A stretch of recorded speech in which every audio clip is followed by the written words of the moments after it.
Hello guys, ඉතින් කොහොමද ඔන්න අදත් ඇවිල්ලා තියෙනවා අලුත් වාණ්ඩයක් අරගෙන. ඒ තමයි Endora Trail Truck Night Runner RTR. ඔයාලා බලන්න ඇති මොකද්ද මම මේ කිව්වේ කියලා. ඒ තමයි Element RC ලගේ සුපිරිම crawler එකක්. ඉතින් ඒකේ මොනවද තියෙන්නේ, මොන වගේද අනිත් වාහනත් එක්ක වෙනස් වෙන්නේ, ඒ වගේ විස්තර ටික අපි දැන් කතා කරමු. එහෙනම් වීඩියෝ එකෙන් සෙට් වෙමු. ඉතින් ඔන්න ගයිස් කියපු විදිහටම අද ගෙනල්ලා තියෙනවා Endora Trail Truck Night Runner RTR. ඒ කියන්නේ Element RC ලගේ crawler එකක්. Okay guys, පේනවනේ ඔයාලට මේක ඇවිල්ලා Toyota Hilux විදිහට තමයි තියෙන්නේ. මේ වාහනේ අයිතිකරු තමයි අපේ සංකමල්ලි RC Drift SL එකේ අපේ සුපිරි ඩ්‍රිෆ්ටර් කෙනෙක්. සංකමල්ලිගේ වාහනේ තමයි මේක කලින් වුණ අපේ යෝධයා සංදීව්. මේකට ඇවිල්ලා කියන්නේ මේකට මේ ආෆ්ටර් මාකට් දාපු රේඩියෝ එකක් තමයි මේ තියෙන්නේ, ට්‍රාන්ස්මිටර් එක. ටර්බෝ රේසින් තමයි මේකේ රේඩියෝ එක. ඉතින් තව මේකට ස්පෙෂල් අප්ග්‍රේඩ් එකක් කරලා දිනවා. මේකට එන්නේ ස්කේල් ටයර්ස්. ඒ කියන්නේ මීට වඩා ගොඩක් පොඩි ටයර්ස් තමයි එන්නේ. මේක මේ අපේ සංකමල්ලිට උනේ කියලා 1.9 වලට කරලා තියෙනවා කන්වර්ට් එක. වීල් එක මේ ඇලෝ වීල්ස් එක්ක වලට පේන ඇති බීට් ලොක් වීල් සෙට් එකක් තමයි තියෙන්නේ. හොඳ ග්‍රිප් එකක් තියෙන. ඇතුලේ ෆෝම් එක අඩු කරලා තියෙන්නේ. ඒකයි මෙහෙම පොඩ්ඩක් මේ වෙන්නේ. එතකොට තව හුඩ් රැක් එකක් තියෙනවා, කැනපි එකක් තියෙනවා මේ පැත්තේ. ඒක නම් නෑ දාලා හයි කරලා තියෙන්නේ. ඒ විස්තර ටික තමයි එළියෙන් කතා කරන්න තියෙන්නේ. තව ඉස්සරහින් කතා කරොත් Toyota කියලා ගහලා තියෙනවා. ලයිට් තියෙනවා, ප්ලාස්ටික් ෆ්‍රන්ට් බම්පර් එකක් තියෙනවා. ඔයාලට පේනවා ඇති ඇත්ත වාහනේ වගේ ඉස්සරහා එක්සල් නෙමෙයි තියෙන්නේ. ඔයාලට පේනවා ඇති ඒක. මට ඒකට කියන නම මතක නෑ. හරි, කමන්නේ අපි ඇතුළට ගිහිල්ලා බලමු එහෙනම්. ඔයාලට ඇතුළේ විස්තර ටික අරගෙන ඉන්න. අපි දැන් ඇතුළ බලමු. ඇතුළ බලන්න කලින් බොඩි ක්ලිප්ස් තියෙනවා. බොඩි ක්ලිප්ස් ටික ගලව ගන්න ඕනේ.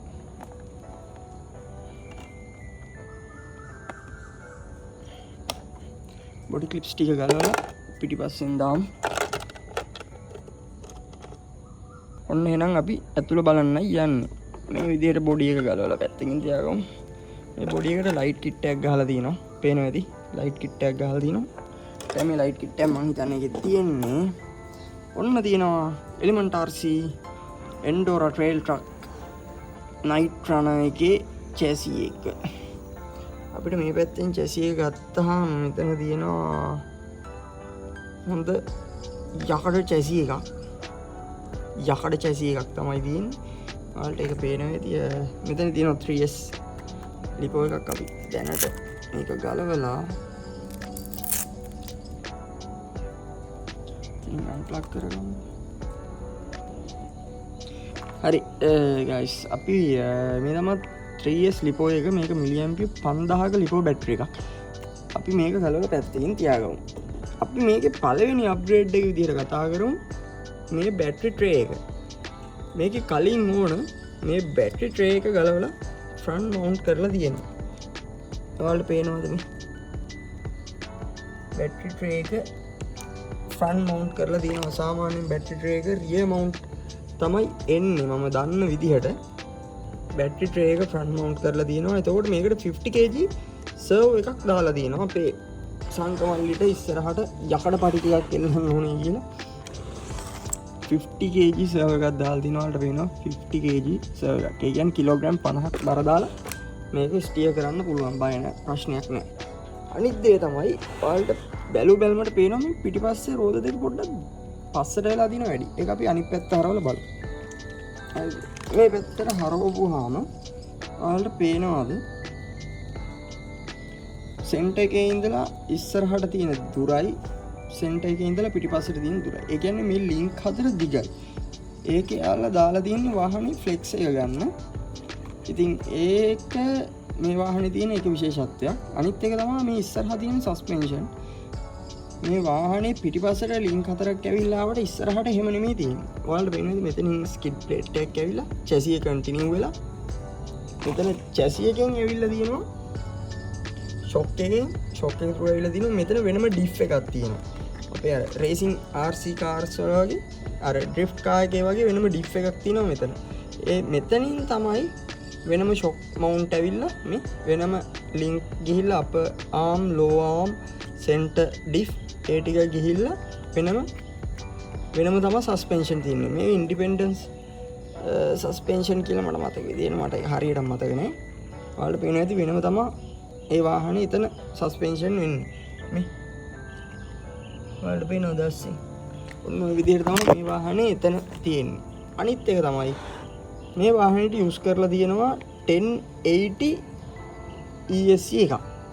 ක්‍රෝලර් කරන අය නම් මේ ESC එකේ තියෙන වටිනාකම දන්නවා. මේක fully waterproof සහ මේක full programmable. ඒ කියන්නේ අපිට පුළුවන් මේකෙන් වාහනේ වෙන්න ඕනම දෙයක් ප්‍රෝග්‍රෑම් කරලා හදාගන්න. ඩිසයින් කරගන්න පුළුවන් මේකෙන්. එතකොට මේ වාහනේ තව තියෙනවා ප්‍රධානම මෝටර් එක. එන්ජින් එක කියමුකෝ. මෝටර් එක ඇවිල්ලා 21T මෝටර් එකක් තමයි මේකට ඇවිල්ලා තියෙන්නේ. 21T කියන්නේ T කියන එකෙන් අපි අදහස් කරන්නේ ටෝක්. ඒ කියන්නේ මේ මෝටර් එකෙන් කොච්චර ටෝක් එකක් තියෙනවා. අපිට ක්‍රෝලින් වලදී ස්පීඩ් එකක් වැඩක් නැහැ. ටෝක් එක තමයි ඕනේ. ටෝක් එක නැත්තම් මේ වාහනේ කොහෙවත් යන්නේ නැහැ. කන්දක් උඩවත් මොකකවත් යන්නේ නැහැ. අනිත් එක මේකට ඇවිල්ලා තියෙනවා 1 ස්පීඩ් ගියර් බොක්ස් එකක්. 1 ස්පීඩ් ගියර් බොක්ස් එකක් ඇවිල්ලා තියෙනවා. මෝටර් එක ඩිරෙක්ට්ලි මෙතෙන්ට මවුන්ට් වෙනවා. මවුන්ට් වෙලා මෙතන තියෙනවා සුපර් ගියර් එක. සුපර් ගියර් එක through තමයි මේ අනිත් පොඩි වීල්ස් වලට ඇවිල්ලා ඩ්‍රයිව් ෂාෆ්ට් දෙකට මේකෙන් එන පවර් එක බෙදලා දෙන්නේ ඉස්සරහට සහ පස්සට. දැන් මේක කොච්චර වේගෙන් කැරකුණත් වැඩක් නැහැ. මේක එතනින් කැරගෙන වේගයට තමයි මෙයාලා කපල් වෙලා තමයි මේවට එන්නේ. හරිද? අනිත් එක තමයි මේක යූස් කරලා තියෙනවා CVD. මේ CVD ඩ්‍රයිව් ෂාෆ්ට් එකක් තියෙන වලට පේනවා ඇති. වාහනේ ෂොක් වෙනකොට ඒ කුඩ බල්ල යනවා. ඒක through මැද්දේ ඇලුමිනියම් එකක් තියෙනවා. ඇවිල්ලා ඇක්සල් එකට පවර් එක යනවා. අනිත් එක තමයි මම මේකේ කරපු පොඩි මොඩිෆිකේෂන් එකක් තමයි අපේ සංකමල්ලියේ රික්වෙස්ට් එකක් තිබ්බා අයියේ මේකේ බොඩි එක වදිනවා කියලා. ඊට පස්සේ මම මෙතන ෂොක් ටවර් එකෙන් ෂොක් එක ගලවලා චැසි එකට මවුන්ට් කරා. එතකොට වාහනේ ෆ්ලෙක්ස් එක ඇත්තටම හොඳ ෆ්ලෙක්ස් එකක් තියෙනවා. හොඳ ෆ්ලෙක්ස් එකක් තියෙනවා. මේන්ලි කතා කරන්න තියෙන්නේ ඒ ටික. අනිත් එක තමයි මේ සර්වර් එක. මේක 50 kg සර්වර් එකක් නේ. මම ඔයාලට කිව්වනේ. මේකට වෙනම සාමාන්‍ය සර්වර් වල එන්නේ සාමාන්‍ය 3 wires. එතකොට ඇවිල්ලා මෙතෙන්ට ඇවිල්ලා ප්ලග් වෙනවා. රිසීවර් එකට ඇවිල්ලා ප්ලග් වෙනවා. රිසීවර් එකෙන් යන පවර් එකෙන් තමයි සර්වර් එක දුවන්නේ. මේ සර්වර් එක 50 kg හින්දා ඇඩිෂනල් පවර් එකක් ඕන හින්දා එයා කේබල් එකක් දීලා දිනවා අපිට ඩිරෙක්ට් බැටරි ලයින් එකට ප්ලග් කරන්න. නැත්නම් වෙනම බැටරි එකක් through කරන්ට් එක එයා ඉල්ලනවා. එයාට වෙනම පවර් වෙන්න ඕන. ඒක මේන් දෙයක් මේ වාහනේ පේන්න තියෙන. ඔය ටික තමයි ඇත්තනම් මේ වාහනේ සුපිරියටම කියලා තියෙන්නේ. ඇත්තනම් මේ වාහනේ මම වෙන ලංකාවේ එලිමන්ට් RC වාහන තියෙනවා. එලිමන්ට් RC තිබ්බට එන්ඩෝරා ට්‍රේල් ට්‍රක් නයිට් රනර් මම දැකලා තියෙන්නේ මේ වාහනේ විතරයි ලංකාවේ දැනට. මේක මේ 1.9 වීල් සෙට් එක අපේ සංකමල්ලිට ඕනේ දාන්න ඕනේ කියලා තියෙනවා. ඉතින් මේක ඇත්තටම හොඳ ග්‍රිප් එකක් තියෙන වීල් එකක්. ඇලුමිනියම් රිම්ස් එක්කම තියෙන. මේක ප්ලාස්ටික් ෆ්‍රන්ට් බම්ප් එකක් ඇවිල්ලා තිනවා. මේ මැද්දේ තියෙන ස්කිඩ් ප්ලේට් එකකින් මාරු විදිහට වටිනවා ට්‍රේල් කරද්දී වදුමට ප්‍රශ්නයක් වෙන්නෙත් නැහැ. ඒ ටික තමයි ඉතින් මේ වාහනේ තියෙන්නේ. මේ වාහනේ ඇක්සල් එක ගැන කතා කරොත් පෝර්ටල් ඇක්සල් නෙමෙයි තියෙන්නේ නෝමල් ප්ලාස්ටික් කේස් ඇක්සල් එකක් තියෙනවා පේනවා වලට.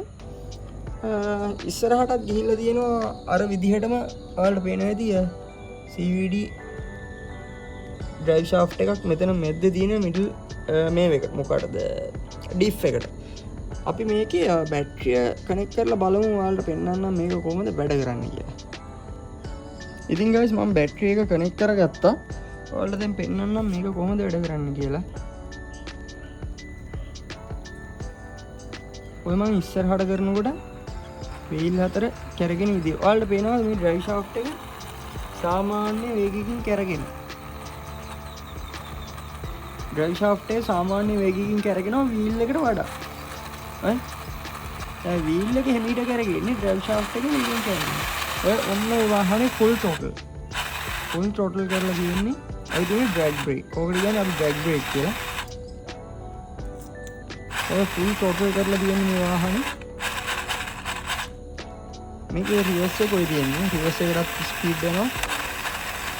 ඔන්න ඔය ටික තමයි මේ වාහනේ තියෙන්නේ. ඇත්තටම guys ඉතින් මම thank you කියනවා අපේ සංකමල්ලිට මේ වාහනේ මට රිවිව් කරන්න දුන්නාට. ඉතින් guys මං හිතනවා වීඩියෝ එක හොඳයි කියලා. හොඳ නැත්තම් වෙන්න ඕනේ මොනවද? මගේ මොනවද අඩුපාඩු කියලා යටින් කමෙන්ට් කරන්න. බය වෙන්න එපා මම බයින්නේ නැහැ. හරිද? යටින් කමෙන්ට් කරන්න. ඔයාලට ඕන ඊළඟට ඕන මොන වගේ RC එකක්ද රිවිව් එකට කියලා කියන්න. මම අනිවාර්යෙන් මේ වගේ RC එකක් කොහෙන් හරි හොයලා රිවිව් කරන්නම්. තව මගේ ඩ්‍රිෆ්ට් බිල්ඩ් එකේ වීඩියෝ ටිකක් එන්න තියෙනවා. ඉලෙක්ට්‍රොනික් අප්ඩේට් ඒ ටික හයි කරපු ටික වීඩියෝ එක මම ඔයාලට දාන්නම් අද හෙටම. මම මේ වීඩියෝ දාන්නේ පොඩ්ඩක් වැඩත් එක්ක. ඉතින් මේ වීඩියෝ එක හොඳයි නම් ලයික් කරන්න, සබ්ස්ක්‍රයිබ් කරන්න, ෂෙයා කරන්න. මතක ඇතුව තව RC වලට කැමති යාළුවෝ ඉන්නවා නම් එයාලටත් ෂෙයා කරන්න. මොන හරි RC සම්බන්ධ ගැටලු තියෙනවා නම් මාව contact කරගන්න. Facebook ඉන්නවා ජයන්ත් සී ගුණරත්න. contact කරගෙන මොනවද වෙන්න ඕනේ, මොන වගේ RC ද ඔයාලා ගාව තියෙන්නේ කියලා මට කියන්න. මොනවද වෙලා තියෙන්නේ? මම ඒවට මම දන්න විදිහට ඔයාලට උදව් කරන්න. එහෙනම් අපි ගිහින් එන්න. අපි කියන්නේ මම ගිහින් එන්න. See you.